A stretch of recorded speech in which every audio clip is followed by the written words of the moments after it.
Okay, we're now joined by the Busch Light Pole Award winner for tomorrow's race, and that is Michael McDowell. Congratulations, Michael.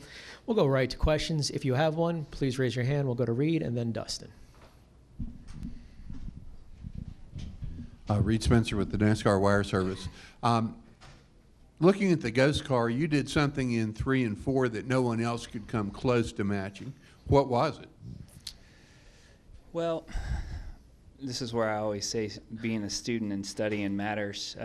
Christopher Bell last year in round 2 just kept it a little bit lower off of turn 4, and that's how he was able to get the pole. And so when my car went through 1 and 2 and it had a lot of grip and I didn't feel like I used it all up, I knew that I had an opportunity to potentially do that without scrubbing speed and without putting myself into a bad spot, because that's the chance you take, right? You put wheel into it, gets loose, and you start tracking up. So the car had a lot of speed, obviously a lot of grip, and just from studying and seeing how Bell was able to do that last year in round 2, and that was the difference between him getting the pole and not. I felt like it was the right move to make.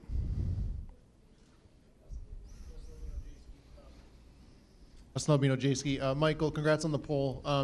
Spire's had speed all year, specifically in qualifying, a lot of good results. But to finally is this going to be a dig? No. Oh, okay, good. No, to finally get a pole, like how important is it for the team's momentum? Well, I mean, anytime you're building positive momentum, it's great in our sport, and it does matter. I mean, all of it matters. And last week was good for that too. We got all 3 cars in the top 10. The race didn't go well, right? I mean, 2 of our guys crashed in the same crash, so that's no fun. And we had, we had to go to the back with that steering rack change that we made, and they ended up cutting a tire, and that kind of ended our day. So, when you look back at Sunday last week, you're like, oh man, we had such fast cars and we don't have anything to show for it.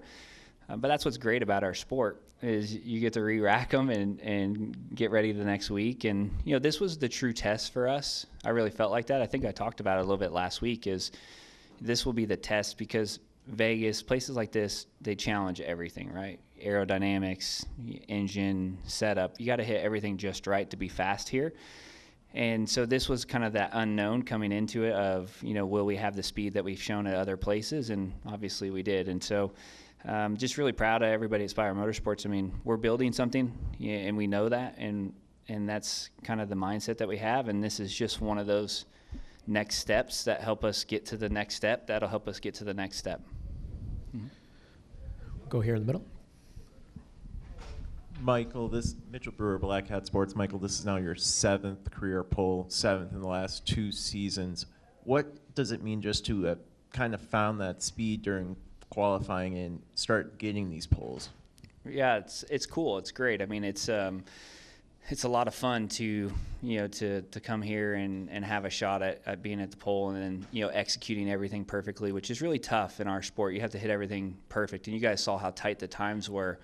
One little mistake and that's it. So I'm proud of the effort that goes into making these cars fast. I think the one of the funny things that my crew chief Travis Peterson said, like, we got a pole at Gateway. We got obviously a lot of poles at the Super Speedway, and then we got a pole in a mile and a half. The only place I haven't got a pole is a road course, which that's supposed to be my thing, And so we've been close. Hopefully this will be the year, right, that we can go get a pole at a road course as well and try to, close out all types of tracks. But poles are fun, and it is fun. Today will be great, and everybody's going to go to the hotel and be excited and be pumped up for tomorrow.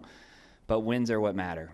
Right, and so tomorrow's what matters, and so it's a much tougher challenge to go win that race tomorrow, but that's the goal, and I think we'll have a race car to contend.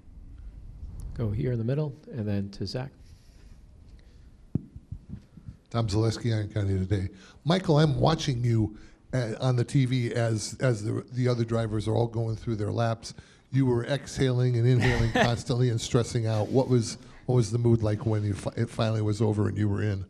No, it's great. I mean, it's hard to watch when you go out early, just because so many fast cars are coming. And with the times as close as they were, I mean, it's literally, hundreds and thousands of a second as you're watching the tracker. And, the tracker's not always 100%. So you're watching it on TV and you're seeing guys start to slide wide and things like that.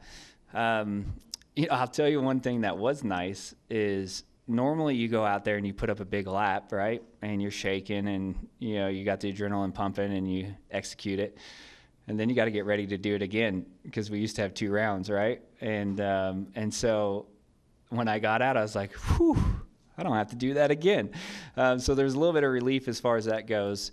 I think that, over the years, too, we've been really good round 1.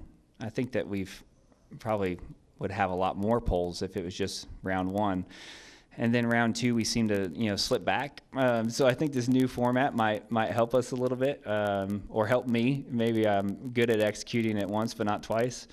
But yeah, it's nerve-wracking watching everybody go. I think once the Penske cars went, I sort of felt a little bit of relief because typically they're the fastest as far as, trimmed out and straight line speed. And so once we had beat those guys, I felt like we were in a pretty good spot. Zach? Zach Sterniello, NASCAR.com. Michael, the transition from front row to Spire with Travis, is there any surprise or, is there any surprise from that you guys are where you are already speed-wise, and that what you are bringing to the team this year is already translating into speed on the racetrack, just because you guys are, different manufacturers, Yeah. different teams, different processes? It's so hard to answer that because as racers, we're so unrealistic.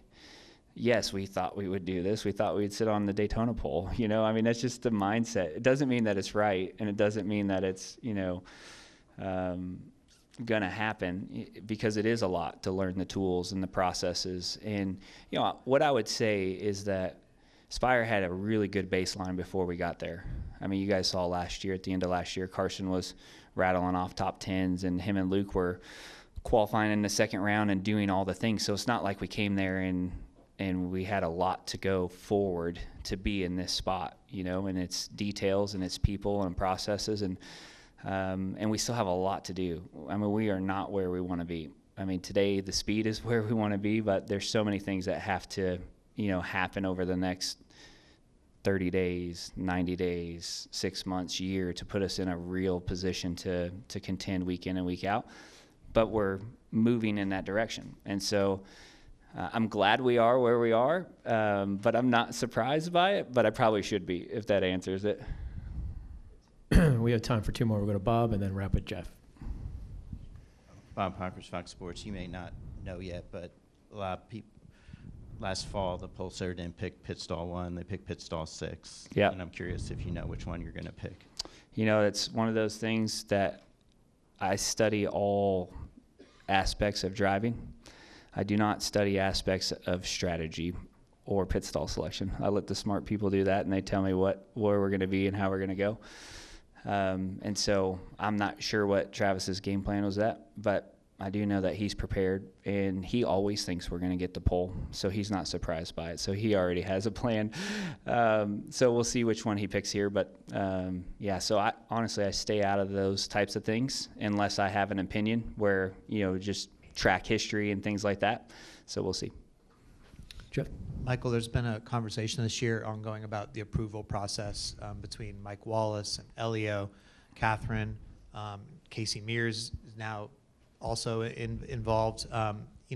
Where do you see the approval process in NASCAR? You've obviously raced multiple different kinds of cars. You made the leap from ARCA yourself to Cup. Do you think there needs to be a different process? Are you fine with how things are? How do you see it? Well, I can tell you what my process was as far as back then, and I don't know if it's the same now, is I had to, I signed my Cup deal with MWR before I ever stepped into a truck or Xfinity car or a Cup car, right? So I knew I was going Cup racing. We just didn't know how we were going to actually get there. And so I had to run a truck race at Martinsville to be approved to run an Xfinity car or Nationwide car or whatever it was at the time at a bigger track. And I think I ran Phoenix in the Xfinity car, and then I ran Texas in the Xfinity car. And before I could run the Cup car at any of those other tracks, I had to run Daytona in an Xfinity car. Like, that was the process. I had to do all the different tracks in lower series in order to do that. And so that was the approval process then. And And I don't know if it's the same. And, I know what you're asking, and it's a tough question to ask because, Elio's a world-class race car driver, and he should be approved. I mean, it'd be crazy to think that he wouldn't. Now, does that mean that he has a ton of experience in our cars and is prepared for every single situation and every single dirty air situation and all those things? No, but either was Kyle Larson at the Indy 500, right? There's certain things that if you don't do it all the time, you're just not going to know and you're not going to have. Mike Wallace, he's a tremendous speedway racer. Out of all the places that you could run him, you could probably run him there pretty confidently and not think about it, just because of the amount of experience he has in all the different situations.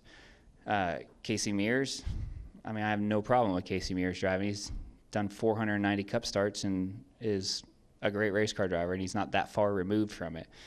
So I don't think we've missed it. I don't think it's an issue, but you're putting a lot on a driver to know all these different aspects in a one-off situation. Same with Catherine, too. She's a world-class race car driver, driven all over the world in all different types of race cars. I don't feel like she's underqualified, but she doesn't have the experience situationally in our cars.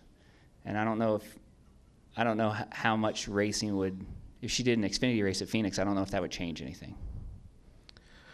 Well, congratulations on the pole, Thank you. Michael, and thanks for all the Yeah, time. thank you, guys. Appreciate you.